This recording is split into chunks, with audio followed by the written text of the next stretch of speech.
Hello. You have heard a lot from me about leading change being a very difficult activity where the rates of failure tend to be very high. When it comes to personal change, we already know that the failure rates could be in upper 90%. In organizational contexts, despite all the resources, despite all the people and the energy that gets put into these change initiatives, the failure rates range between 70 to 80%, right? So leading change is tough. You already have heard about it from me before. Consequently, different researchers, authors have put forward different ideas of how to lead change. But then that itself creates a separate set of problems. You can easily get confused by the multitude of approaches that get discussed about leading change. Which one's the right way? So, if you ask me, I would say that leading change is like walking on a razor's edge. That's how difficult leading change is. Of course, this walking on a razor's edge is a metaphor that I borrowed. This is not exactly mine. I borrowed it from, well, it's actually originally a Hindu metaphor, but it was made popular in the West by Somerset Maugham, who was a very popular British author. He published a book titled The Razor's Edge, which one was again very popular. At least two big Hollywood movies were made out of that same novel. Essentially, in the movie, what happens, or in the book, what happens, is the protagonist, who is from the West, he is disappointed with the materialistic way of living in the West. So he rejects that materialistic life and travels to India in pursuit of spiritual enlightenment. There he meets a guru, a Hindu guru, who teaches him several techniques of spirituality, yoga, and all that stuff. But specifically, he talks about the difficult nature of pursuing spirituality, how it is dangerous, difficult, and dangerous to be on the spiritual path because you have to constantly be vigilant of your mind, of the actions that you take, which are important ways through which this vigilance, internal vigilance, is important way through which you develop that self-awareness. Um, so if you are being unmindful, if you are not being vigilant, you can easily slip and falter from the spiritual path. So that's the kind of metaphor that the guru gives. And the same metaphor I thought becomes very applicable in the leading change initiative because it is again extremely difficult and you have to be very vigilant of the way you are approaching the change initiative. You have to be constantly be balancing between different extremes of how to initiate and fructify the change attempt. So it's a constant balancing act, uh, like the balancing act that Somerset Maugham is talking about when you're walking on the razor's edge. So in this lecture or in this discussion, I will be focusing on how leading change can be made more effective if you do a good job of balancing the different or opposing views of opposing approaches of bringing about change. So, in the last couple of weeks, you read three articles. One was Michael Beer and Nitin Noria's article, Cracking the Code of Change, where they talk about you trying to find a middle ground between the two extreme models of the E model of leading change versus the O model of leading change. Again, we will talk about it in a bit. Then we also discussed you also read Garvin and Roberto's paper on change through persuasion. Now, they don't necessarily use the exact words that I'm using, but they again do focus on balancing between two different approaches, which is balancing between the negative emotions that your change initiative may elicit from the people and balancing it with positive emotions, right? So that a perfect balancing is, well, that may not be exactly perfect balancing, but that balancing act needs to be done. How much of negative emotions do you elicit in your followers? Because that has its importance. How much of positive emotions do you elicit in your followers? If it isn't properly balanced, then your change attempt can go completely astray. Finally, there was Deborah Myerson's article, Radical Change the Quiet Way, where she talks about, again, two different extremes, extreme models of leading change. One is the loud, roaring way of leading change, where you are very radical and you do it in a very so-called loud manner. And the other extreme is where you lead change in a very quiet, subdued, whispered approach to leading change. So you have to do that balancing there as well, because both these approaches have their respective strengths and respective weaknesses. So if you do a proper balancing of these extremes, then you are more likely to be successful in your change attempt. So let's start with actually Deborah Myerson's article, the last article, and then we will go to the other articles. And like I always do, I will not just be repeating the information that is there in those articles, because that would be a sheer waste of your time and mine. I will briefly summarize their ideas and then, of course, add my own inputs into those those articles. So,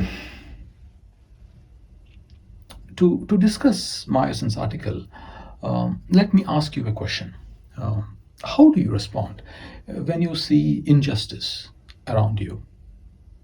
When you see injustice being done towards a group of people, let's say, or a community?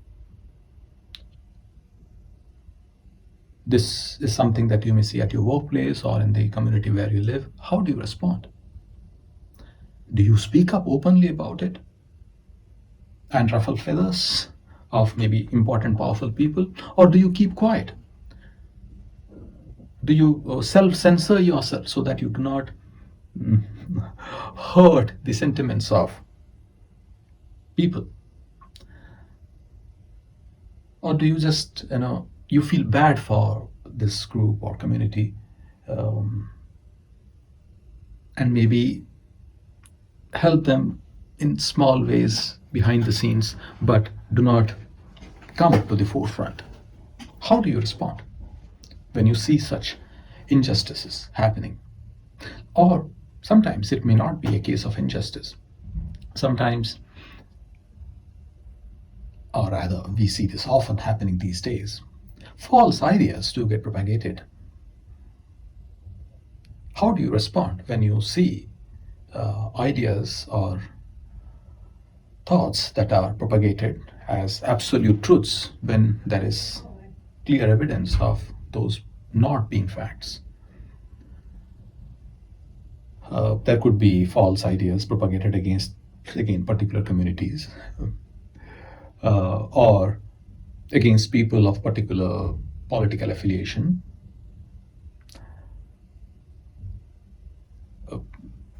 or about history, for instance, even for that matter about scientific, so-called scientific facts versus inaccuracies. there's a large group of people that vehemently claim that Earth is flat, and that's what we should be teaching the kids. There is a group of people that think evolution is just a theory, and creationism is something that should be taught. There are groups of people who think vaccines cause autism, even though there is conclusive evidence of that not being the case. So when you see such things happening, let's say, or any other um, false representation of thoughts and ideas that are propagated in the workplace that you are, how do you respond? Do you overtly speak up against these false ideas, or do you keep quiet? So this is the kind of question, I think, the dilemma that many people face regularly in organizations. And so Deborah Myerson's model, I would say, is less of a top-down approach to leading change and more of a bottom-up approach to leading change, though it could be top-down as well. But anywhere you see there being a need to bring about change, how do you go about doing it? Do you take a very radical approach? By radical, I don't necessarily mean it literally being radical, but speaking up loudly. So this is the approach where you have high visibility, which has a lot of advantages because you get attention. And the cause that you're fighting against or for, that gets attention, right? So that's a very positive benefit that you get when you just fight for this cause in as overt way as possible. But there is a negative aspect to this loud approach of leading change, right? What?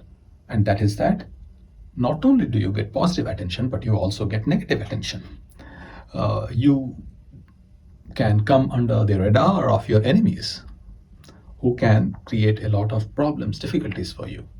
You could potentially lose your job, or sometimes you may not lose your job, but the power that you have may get restricted,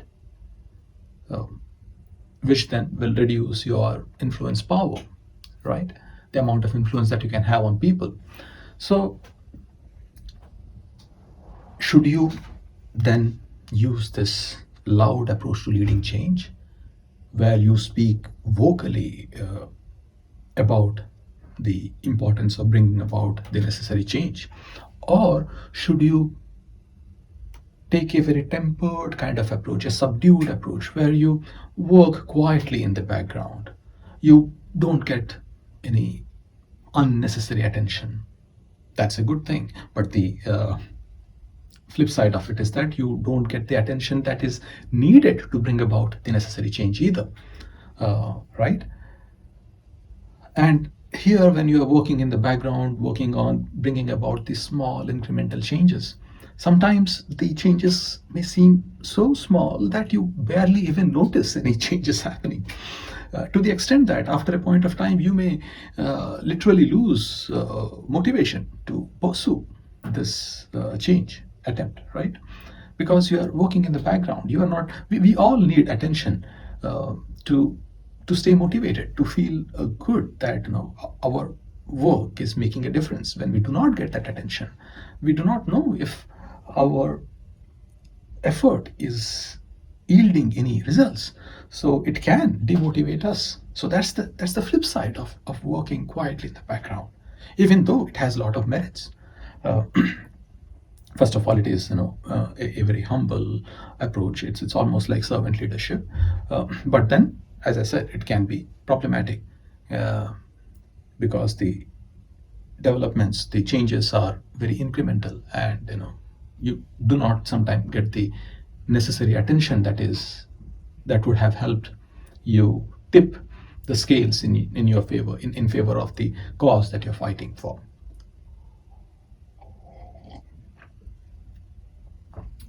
So what do you do? This is also, I would say, a case of balancing between your conscience and the practicality of things. Your conscience may say that you should be speaking up on this matter, but you then also think in terms of practicality. Hey, if you speak up, ABCD problems are going to happen, and that is not something that you may be willing to afford, right? Or are ready to afford. So how do you balance these opposing approaches to leading change? So Meyerson says, do not be radical, do not be tempered, be follow a tempered radical approach to leading change. Uh, so essentially bringing in the two words into the same phrase. Now, is this possible? I would say yes, but it is similar to, as I said, that metaphor that I was initially talking about, walking on the razor's edge. It is a very difficult balancing act. So some of the things that uh, Myerson talks about is, for example, verbal jujitsu, right? Where you deflect the negative attention that you're getting, um, and use it to your advantage, like they do in martial arts. You use your opponent's energy to your advantage. So you leverage that the force with somebody is coming, and use that momentum to make the person fall, for instance. So that's the kind of metaphor. So what is being spoken about here is, yes, you can be radical or loud, but then you need to have the emotional skills, the social skills, the emotional intelligence to be able to deal with the negative attention that comes your way. And I would say it is not just the social emotional intelligence, but also the political skills, right? Again, this is something that I have mentioned, discussed in my previous lecture as well. To be able to be able to deal with the challenges that come your way when you are taking this radical, loud approach to leading change. But it also means knowing when to be loud and when to work quietly in the background, right? Um, because sometimes people follow an approach that is almost like their default approach. They cannot easily switch between the different styles of leading, different styles of leading change, and that's a problem. For instance, you may be a person who just gets easily triggered when you see any form of injustice happening around you, and that's a plus. But it can also be a major negative if you do not have any amount of self-control. Uh, if I quote Aristotle, he said something on the lines of, anyone can be angry, anyone can become angry. That is easy. But to be angry with the right person, to the right degree, at the right time, for the right reason, and in the right way, that is difficult. That's something that you have to develop as a skill. And if you have that skill, then it becomes easy for you to lead change. So I hope now you are getting the context of why I said, leading change is like walking on the razor's edge. Uh, so being able to tweak your approach to the different demands that come your way while you are leading change, that is something that you develop over a period of time. It's a lot of skill that goes there. It's almost like being a jazz musician, or the Indian classical musician. So in the Western concept, of course, in the Western music, you have the classical music, which is extremely structured. So you follow the exact notations as is mentioned in the text, and then you contrast that with jazz musician where they have an overall structure but then they do a lot of innovations. Now the Indian classical music is a combination, you could say, of the Western classical and jazz, so in the sense that it does incorporate both a high amount of structure as well as high amount of innovation. uh, but for those who are not familiar with the Indian classical music, we can just talk about jazz music, right? Even there, the musicians, they do have a structure, but then they are really comfortable exploring uh, exploring different rhythms, different notes as they go along, as they are playing um, their song or their item. So, and that requires a lot of skill because you are not just playing what is written.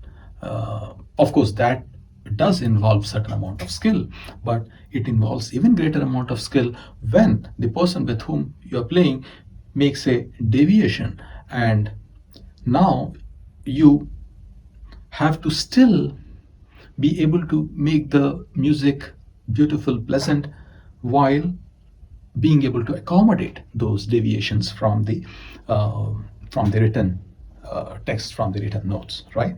And this is happening spontaneously. This is happening live. You haven't necessarily planned for it, which means these are skills that you develop over a long period of time. So anyway, without going too much, without taking too much time on this particular model, I would say that even though the article does not necessarily provide you specific directions about what you need to do, or the specific things that you need to do to maintain this balance between the loud and quiet approach. By the way, I'm using this loud and quiet words in a very generic metaphorical way. Loud literally need not mean that you are leading change loudly. Of course, I probably don't need to emphasize this, but this constant balancing needs to be done, right? So another model that comes into mind, which again, if you have taken my classes before, you would be familiar with. For instance, the Kelly's followership model, right? In Kelly's followership model, Kelly talks about the extremes, where you are being an active follower, also a strong independent critical thinker. Those kind of followers, which I believe Kelly called the effective followers, are great, great for the organization, right? And we can contrast them with the passive followers who are not critical or who are always staying passive. We don't get much value from those followers. But then the effective followers are also in a lot of danger, especially when there are forces who in the organization. They could be the followers' boss, they could be somebody else who do not like their critical thinking, their independent thinking. So how should these followers then um, approach their functioning?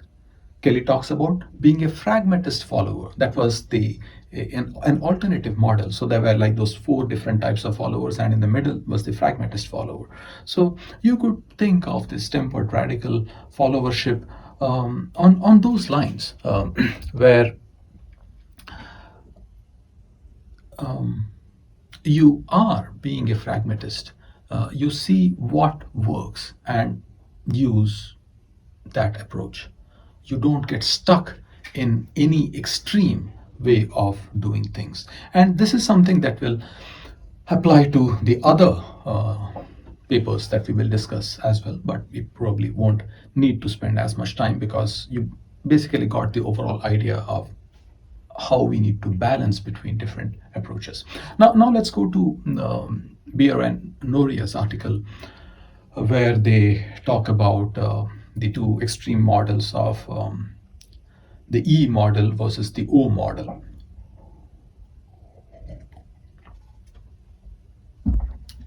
So the theory E, or the E model, refers to the economic value model, right?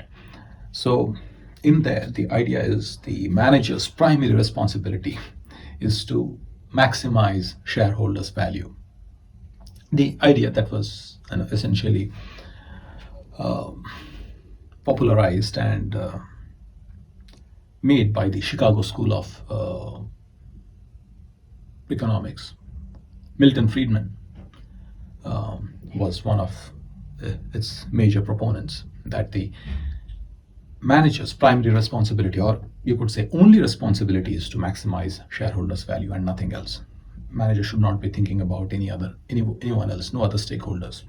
They are primarily responsible for maximizing shareholder value. And how do you maximize shareholder value? By helping them make more money, right?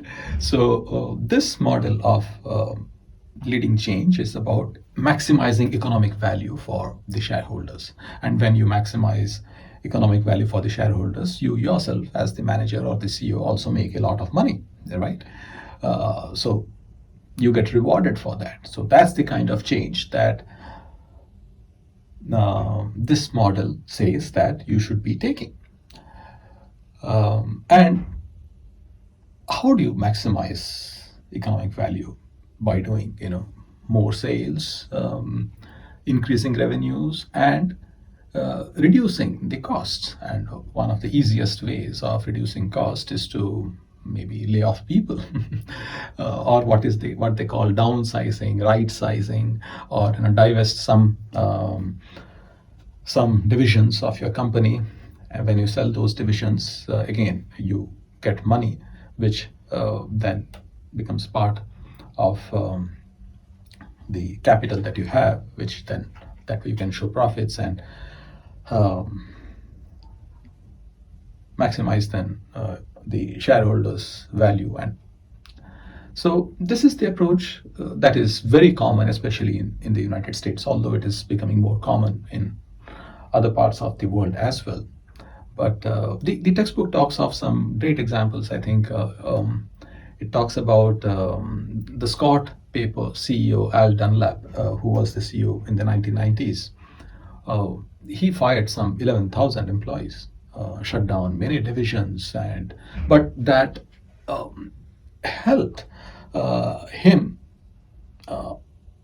bring the stock value of Scott Paper, increase it threefold, fourfold. I don't remember the exact statistics now, but the textbook talks about, not textbook, but the article talks about the CEO of General Dynamics, again from the 1990s, who over a period of 3 years reduced the workforce by some 71,000 people. So, of course, not all of these people were fired. Some of them were got out of the company when he divested certain divisions of the company, but nonetheless, 71,000 people were no more with General Dynamics, and that was just over a period of 3 years. So this is the kind of change attempt that is done in organizations, and it is very common, especially in the United States. The problem with this approach, well, before I go to the problems, the advantage of this approach is that it helps you make a lot of money. You have heard from me on previous occasions in previous classes about the importance of focus. Here, they have a clear focus, and that is just one thing. Again, you have heard this from me several times, that anytime you are really focused on one thing, that's when you achieve what you want to achieve. Anytime you have multiple things in your foci, you have priorities versus priority, then you tend to fail. So because there is that exclusive focus on maximizing shareholder value, it's relatively easy to implement such changes, and also relatively easy to to get the goal that you want, which is maximizing or increasing the shareholder value. And when you, as the CEO or the top management, initiate such changes, you benefit a lot yourself because your financial incentives are often tied up through stock options, and when the shareholder value increases through the stock options that you get, you again make millions of dollars too. So it's a very top-down kind of approach. But this approach is again highly problematic. Of course, we can question the ethicality of it, no doubt of it. And the bigger problem is that it creates a lot of suffering in people. And more than that, it is not even sustainable. You can only reduce costs by firing people only to certain extent. Beyond a point, you cannot do. Beyond a point, your organization won't exist. When you're trying to reduce cost, you can reduce cost only to a certain extent. These are easy ways. Firing people, laying off people, it's a easy way of reducing cost and show profits in the short term. But it is not necessarily adding value, additional value to the customers, to the organization, to the society. It just creates a short-term means of enhancing shareholder value, right? So there are a lot of problems, and because such approaches tend to be not sustainable, we could almost use the metaphor of killing the goose that lays the golden eggs, right? So you want to essentially killing the goose so that you can get some extra golden eggs in the short term, but then in the process you are killing the goose, and that was laying the golden eggs. So your long-term profitability can be negatively impacted. And typically the leaders who employ this approach, they tend to be more narcissist, more Machiavellian in their approach. Another thing that is extremely common when you use this approach is you hire external consultants, business consultants. They will be these top high-flying executives or MBAs from Ivy League universities who then implement the change process. They make the recommendations that you need to fire so many people. They are the ones they are sometimes called the bean counters. Anyway, so you create the legitimacy for change through hiring these top external consultants, and you try to extricate any kind of ethical responsibility, any kind of suffering that this approach to leading change creates by putting the responsibility on external consultants. Right? It's the experts who are saying this that needs to be done. It's not me who thinks that we should be doing this, right? So all kinds of trickery is used to implement this model of change.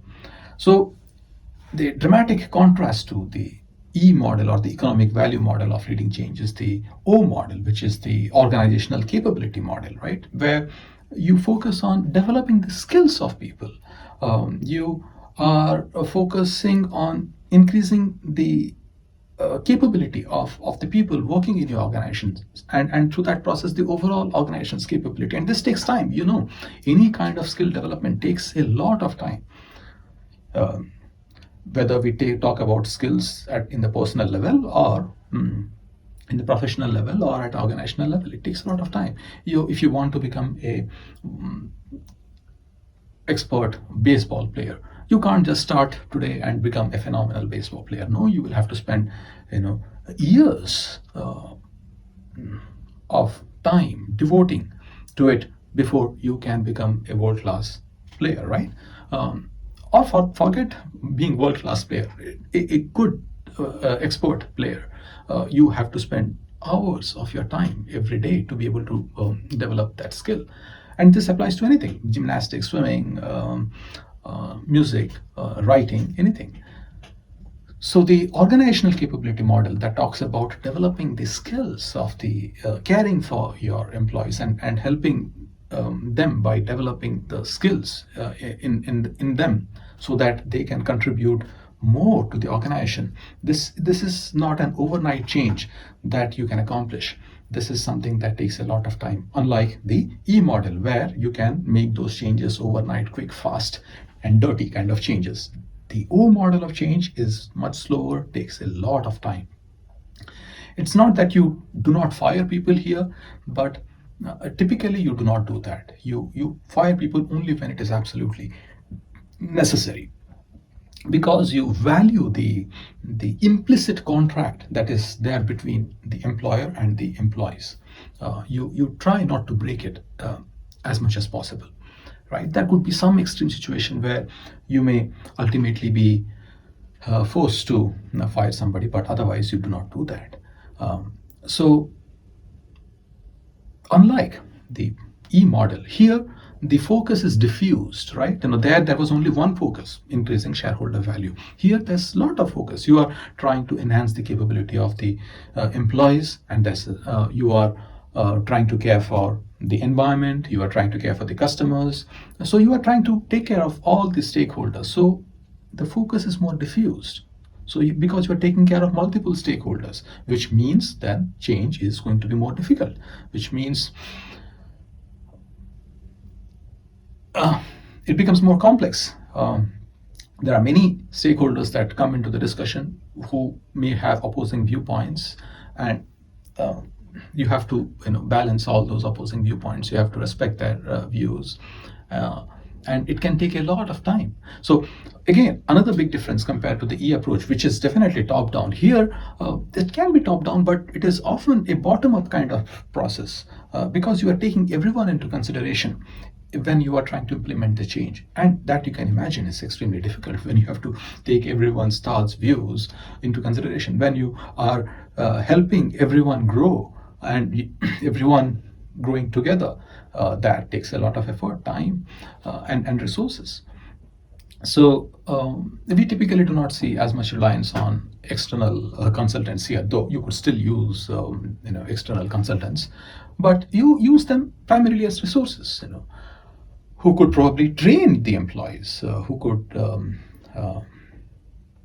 help develop the skills of employees. So you may use consultants for these purposes, not to fire people, not to outsource the firing activity. So anyway, we have these two extremes way of leading change. So how about creating a balance?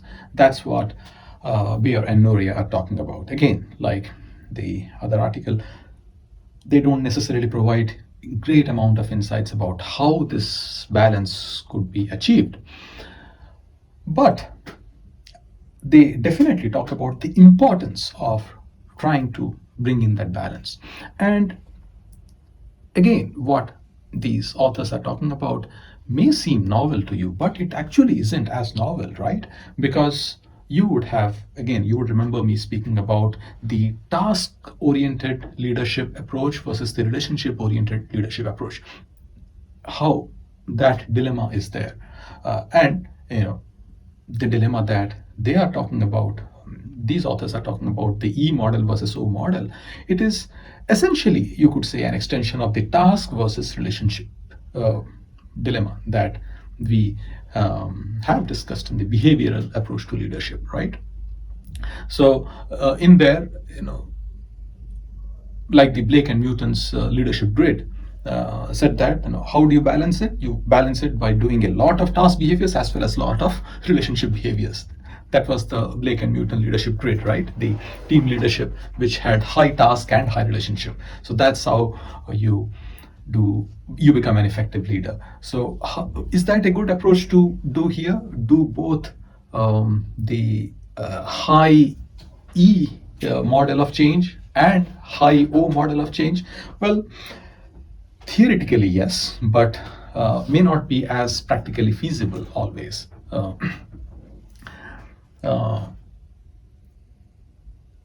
And well, this is what I would say. So the E model, being hard and tough, reducing cost, all those things can be valid, right? Many organizations are actually bloated. They may be really needing some shedding. uh, so it always need not be motivated by just quick short-term quick fixes for enhancing shareholder value. Sometimes there is a legitimate need to uh, take off some of that excess proverbial fat that is there in the organization. But you always need to target yourself first when you are doing that as a leader, right? For instance, I have seen uh, like at some university where I have worked, um, the new university chancellor that comes closes many departments, fires many faculty, because he or she is trying to reduce cost and all that stuff. But the person is not reducing the excessive bloat that is there in the administrative office. Now, the faculty members, they are the ones who are providing the services to the students. You should not be firing them first. It's the support staff, the huge administrative office. If you need to do the cleanup, it's there where you should do the cleanup, right? So in other words, you can be hard, but you first of all be hard on yourself. Show that to yourself before you do it on others, right? That's the kind of approach that you follow. Otherwise, you will fail, which is what happened in that example of the university that I was sharing about. So, and then this concept of sequencing also comes into play, where if you start out soft and later on become hard, it often doesn't work. Things backfire. Like you would remember from my discussions with the task versus relationship orientation. Though it's not always the case, but often it leads to failure. So when it comes to balancing between the E and O approach, I would say that that idealized influence, where you become that perfect role model, you have that strong integrity where people can trust you. That would matter a lot. So the last model, again, this one was by Garvin and Roberto. Here they are talking about balancing between the positive and negative emotions that your change initiative brings about in people, right? So almost all the change models that we have discussed, they talk about the importance of creating a sense of urgency in people, right? In order for your change attempt to succeed. That's one of the first steps in many models. But how do you create a sense of urgency? You create a lot of negative emotions. You literally scare people that, hey, if you do not change, if we do not do this XYZ thing, we are going to fail, we are going to be doomed, whatever, right? You create this lot of negative emotions. But negative emotions, it can trigger the stress response, the fight, flight, or freeze response. That may not be the response you actually want from people. On one hand, you want people to get scared so that they are motivated to work in the direction that you want them to. But when you create these negative emotions because of this fight, flight, freeze response, it could lead to unintended consequences. People may leave your organization. People may become extremely defensive, so that they completely reject the message that you're giving them. So it can literally backfire against you. So this is something that we need to keep in mind. Again, Garvin and Roberto, I unfortunately they don't explain this in as much detail, but they do provide this overall message that negative emotions can has its importance, but it can backfire. So how much of negative emotions should you elicit in your message where you're trying to create that sense of urgency in people? How much of balancing it needs to be done with positive emotions? So this brings to the concept of framing. Framing is something that you would have heard from me again quite a few times when I have given lectures on persuasion. So when we are talking about framing, we are not talking so much about the content of the information, but rather how you present that content, and or how you sequence the content in a way that is going to be more influential, right? Should you start with a positive frame? Again, by positive framing, we mean you talk about the potential gains, the benefits that people will get. Or should you start with a negative frame where you talk about the possible losses if people don't take action, or if people take some other kind of action that you don't want them to take? How should you start?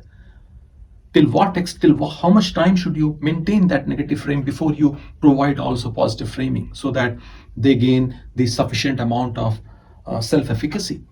Because again, as I said, you do not want them to feel so diffident, so depressed after listening to the negative framing that they give up completely. So these are very subtle, difficult balancing act that you need to do as a leader, and there isn't always a quick and easy answer to how much you do in what situation. In some situations, it is maybe straightforward. For instance, when we are talking about framing, um, for instance, we know sometimes one can be more powerful than 10,000 or 100,000. Like, so many of the charity campaigns, for instance, they will focus on maybe one child who is extremely hungry, who is in this dire circumstances. They provide you the story of one child, and that moves you to make donation or provide any services in furtherance of that cause. If the same charity campaign had provided all the statistics about 100,000 children who are having similar kind of experiences, it doesn't touch you at a heart level. So even though 100,000 is many, it's 100,000 times more than one, but it is not as effective a campaign as that campaign that where you have just provide the framing of this one person, one child, right, who is in this dire circumstances, and that touches your heart and that prompts you to. So again, knowledge about framing would be very important. So sometimes it is easy and straightforward, like the example that I just gave you, but many a times it is not easy, not as straightforward. So, like I have been mentioning many a times already, you have to develop uh, that wisdom, that skill, where you know how much of balancing needs to be done, how much of tilting you need to do in which direction, so that your persuasion attempt is effective. And one last thing that I will briefly touch upon: many a times these change attempts fail, not necessarily because of you or the way you do things, but because of the mess up that the previous leaders had done, right? So there may be immense amount of cynicism about any leader who comes and attempts to bring about any change. So there may be a lot of cynicism, distrust for people in these high positions. So you have to fight against that as well.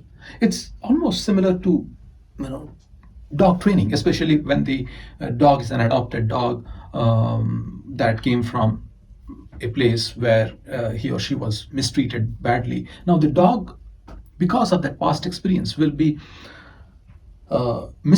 distrustful of you, right?